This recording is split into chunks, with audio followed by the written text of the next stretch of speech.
Ici, c'est un espace pour les âmes sensibles, les penseurs silencieux et les personnes qui sont en chemin. Si tu te reconnais dans l'une de ces catégories, bienvenue chez toi. Moi, c'est Anzata.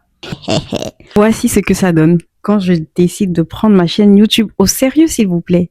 Non mais, on est où là? Vous êtes pas trompé de chaîne, ne vous inquiétez pas. Nouveau décor, nouvelle DA. Je ne suis jamais la même, mais je reste toujours moi-même. Avant de commencer la vidéo d'aujourd'hui, je tenais particulièrement à vous remercier du fond du cœur pour votre soutien, pour les commentaires. Je vois, je vous lis. Ça me fait énormément plaisir de voir autant de soutien, surtout pour quelqu'un qui vient à peine de se lancer sur YouTube. En plus, je sais que je fais pas beaucoup d'efforts, mais vous êtes là, vous m'encouragez, vous croyez en moi. Franchement, ça me donne beaucoup de force. J'espère vraiment qu'on ira loin ensemble. D'ailleurs, je me suis rendu compte que j'ai pas trouvé de nom pour ma communauté. Ça fait déjà des années m'exprimant par rapport à ce que vous me faites ressentir. Là, j'ai un nom de communauté qui me vient en tête. Je sais pas si vous allez aimer, je sais pas si ça fait trop gnangnan. Vous allez me dire dans les commentaires. Mais qu'est-ce que vous pensez des âmes sûres? Parce que vous êtes des personnes sur qui je sais que je peux compter. Vous êtes toujours là, vous êtes loyaux. Voilà, assez de blabla. Maintenant, il est temps de rentrer dans le vif du sujet. Déjà, je vous ai même pas présenté le thème. Aujourd'hui, j'ai décidé de parler d'un sujet que j'aime beaucoup. Et avant de créer ma chaîne YouTube, je me suis toujours imaginé parler de ce sujet. Mais en réalité, je me rends compte que c'est bien que ce soit passé autant de temps avant que j'en parle. Ça m'a permis d'avoir un peu plus d'expérience et de profondeur par rapport à ce sujet-là. Aujourd'hui, je suis quand même contente de la tournure que les choses ont pris, de la compréhension que j'ai finalement adoptée de ce concept-là. Et j'ai trop hâte de le partager avec vous, en fait. C'est un sujet que j'adore. Et sans plus tarder, il ne s'agit de rien d'autre que de la solitude. Je trouve que c'est un sujet qui a fait couler beaucoup d'encre pendant des siècles. Il a traversé des générations, il a inspiré des pensées, des penseurs, des philosophes. Et jusqu'à aujourd'hui, moi j'ai l'impression que on n'a pas encore réellement trouvé une définition appropriée, exacte, parfaite pour définir la solitude. Parce que j'estime que c'est un concept qui est très subjectif. D'ailleurs, c'est un peu paradoxal, je l'avoue, mais le sujet de la solitude, il me fait un peu penser au sujet de l'amour ou au concept de l'amour. Je trouve que ce sont deux thèmes qui ne peuvent pas vraiment avoir de définition juste parce qu'il y a beaucoup de choses à dire sur la solitude. On peut l'aborder sous différents angles, mais moi j'ai envie de parler de la solitude d'une façon qui est beaucoup vécue, mais qui est moins exprimée. Je m'explique. Généralement, lorsqu'on parle de solitude, les gens ont tendance à penser à une personne qui est seule. Une personne qui n'a pas d'amis, qui n'a pas de famille, qui vit seule, qui n'a pas de compagnon de vie. Et parfois, on a tendance à voir ce genre de personnes-là d'un œil critique, dans le sens où on se dit qu'elles font pitié, parce qu'elles sont seules physiquement. Mais moi, j'ai envie de dire qu'il y a des personnes qui sont seules physiquement, mais ces personnes-là n'ont rien à envier à certaines personnes qui sont entourés, mais qui sont seuls. Si vous essayez un peu de suivre mon raisonnement, pour moi, la solitude, c'est pas l'état d'être seul physiquement, parce que tu peux être entouré et te sentir seul. Tu peux avoir une famille et te sentir seul. Tu peux avoir des amis et te sentir seul. Tu peux être en couple et te sentir seul. Et parfois, on a du mal à mettre des mots dessus. On a même du mal à réaliser qu'on se sent seul, malgré que nous sommes entourés, parce que ça ne fait pas de sens. Vous savez, le pire, ce n'est pas d'être seul chez soi. Le pire, c'est d'être entouré et de se sentir seul. Au fond de toi, tu ressens une sorte de vide. Est-ce que toi qui me regardes ou qui m'écoutes, tu as déjà ressenti ça? En tout cas, moi, oui. Aujourd'hui, moi, je veux qu'on en parle. Je veux qu'on mette des mots sur ce mal, sans langue de bois, en toute sincérité, de cette solitude-là. Cette solitude que tu ressens même quand tu es entouré. Cette solitude qui te donne l'impression que tu es en décalage avec les autres. Alors, pour commencer, et si je te disais que cette solitude-là a un sens? Et si je te disais que cette solitude-là est peut-être là pour t'emmener vers toi-même, ou peut-être pour t'éloigner de ce qui ne te nourrit pas, mais qui te tient quand même compagnie? Reste avec moi, on va creuser tout ça. Déjà, je vais essayer de décrire une situation. Parfois, tu te dis que c'est toi le problème, que tu es trop différent, que tu es trop fermé, que tu n'es pas assez cool, que tu n'es pas assez sociable. Et surtout, il y a des personnes autour de toi qui te le répètent, peut-être dans la famille, et ça part d'une bonne intention, et toi tu commences à y croire. Donc qu'est-ce que tu fais? Tu essaies de forcer. Tu forces, mais tu te rends compte que ce vide-là revient toujours. Naturellement, tu te dis encore une fois que c'est toi le problème.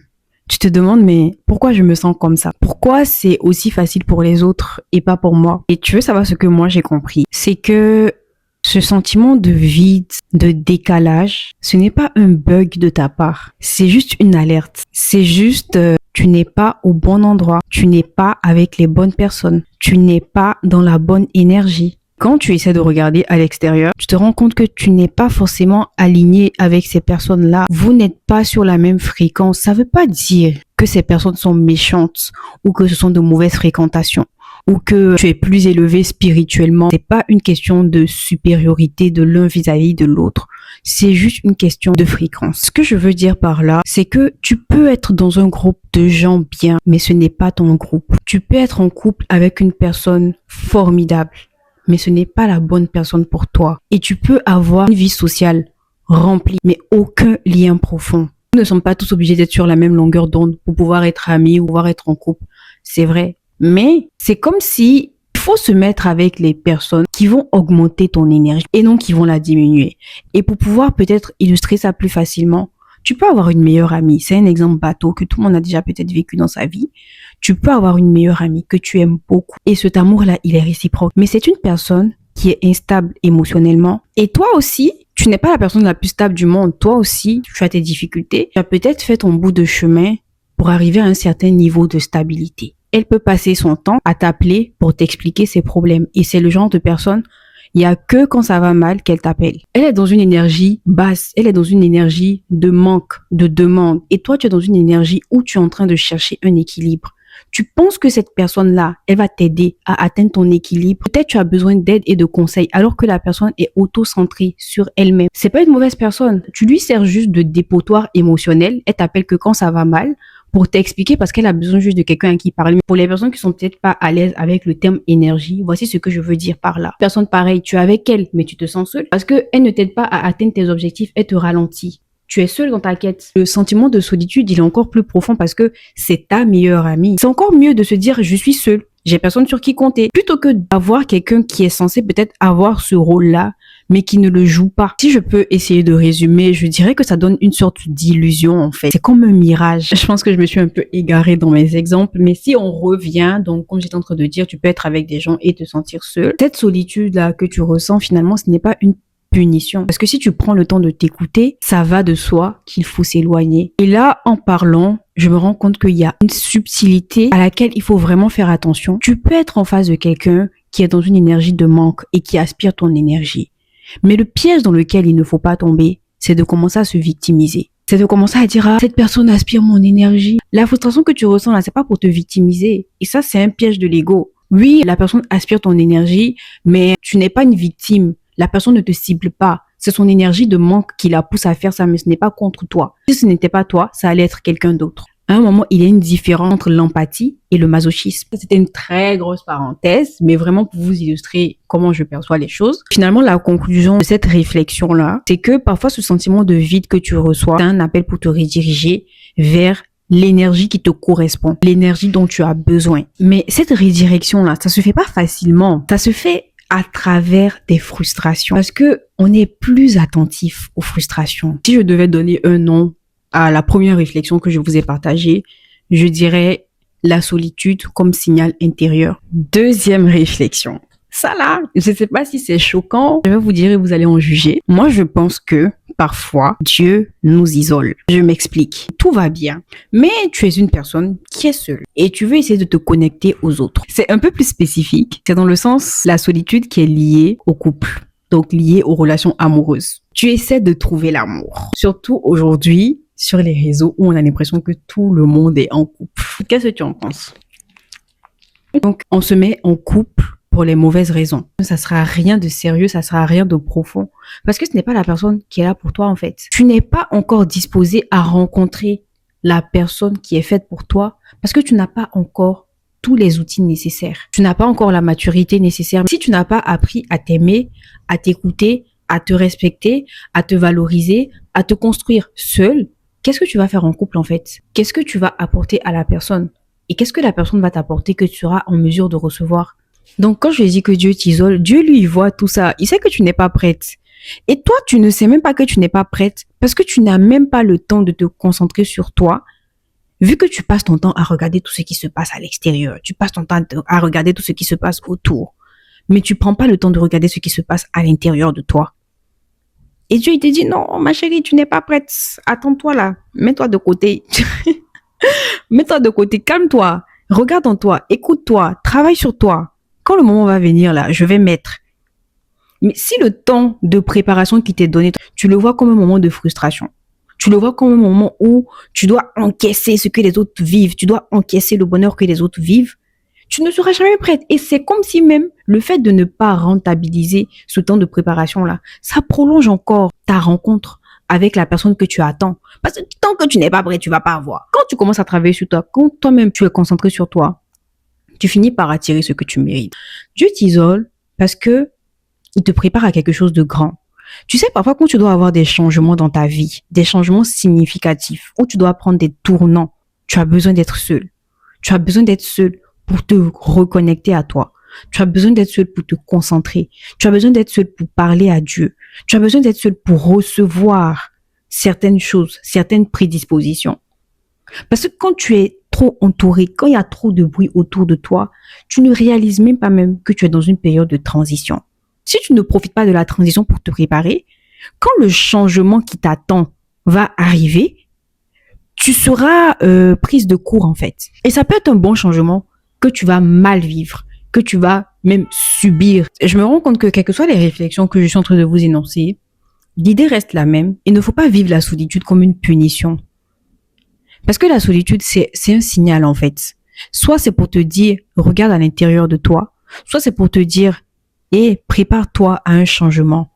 Soit c'est pour te dire, tu n'es pas dans le bon cadre. La solitude, finalement, le sentiment de vide, de solitude, je le comprends ou je le perçois comme un message en fait. L'humain, on est fait pour vivre en société.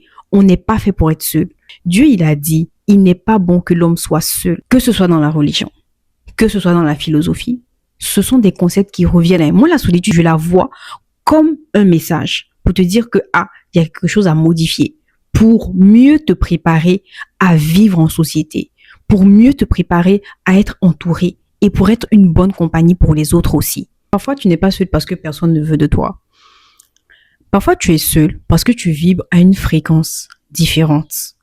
Je m'explique. Si tu es une personne qui a beaucoup de profondeur, tu te retrouves souvent à te sentir comme un ovni parce qu'il y a peu de gens qui te comprennent. Tu te poses des questions que peu de gens se posent. Et puis, il arrive un moment où tu es fatigué de faire semblant en fait. Tu es fatigué de faire semblant, d'être cool, de vouloir être cool, de vouloir être aimé de tous, de vouloir être compris de tous.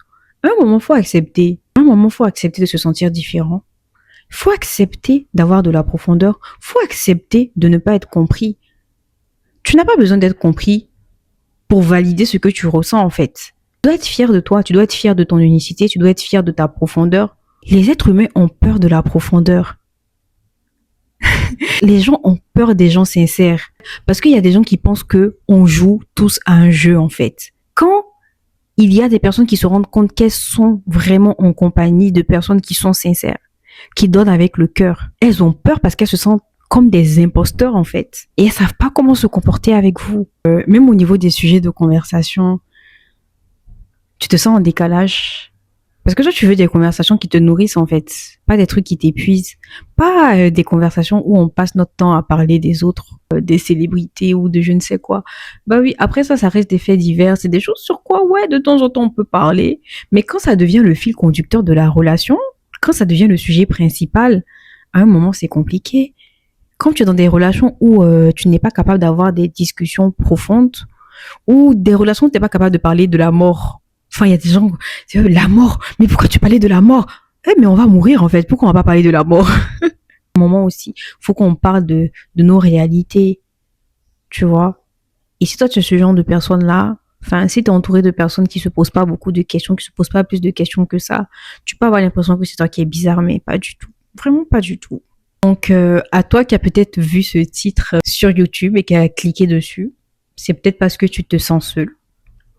Et moi, j'aimerais te dire que la solitude, ce n'est pas une punition, comme je l'ai beaucoup répété dans cette vidéo. Tu n'es pas cassé. Au contraire, tu es en train de te retrouver. Tu es en train de prendre un tournant dans ta vie.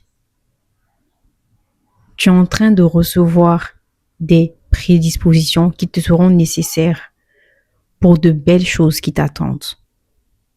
La solitude, pour moi, c'est une transition, c'est une préparation, c'est une salle de formation où on apprend le sujet principal, c'est nous-mêmes, et surtout où on essaie de se reconnecter à Dieu.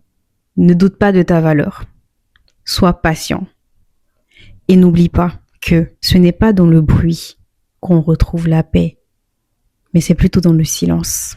Prends soin de toi et n'oublie jamais que tu mérites des connexions qui te nourrissent, qui t'élèvent et qui te voient comme la personne que tu es vraiment. Vous êtes à présent à la fin de cette vidéo. C'était un énorme plaisir pour moi de parler de l'un de mes sujets préférés. J'espère que j'aurai pu le transmettre comme je le conceptualisais dans mon esprit. En tout cas, j'ai essayé. Et avant de conclure pour de bon, je tiens à faire une petite dédicace à mon petit frère de cœur. Donc aujourd'hui, on est le 29 juin, c'est son anniversaire. Donc si tu vois ma vidéo, joyeux anniversaire à toi mon bébé. Que Dieu t'accorde la santé, longue vie, bénédiction et aussi le bac, Inch'Allah. Vous êtes à la fin de cette vidéo. Merci beaucoup de l'avoir regardée. On se dit à bientôt ou pas pour une prochaine vidéo. D'ici là, portez-vous bien. Bisous!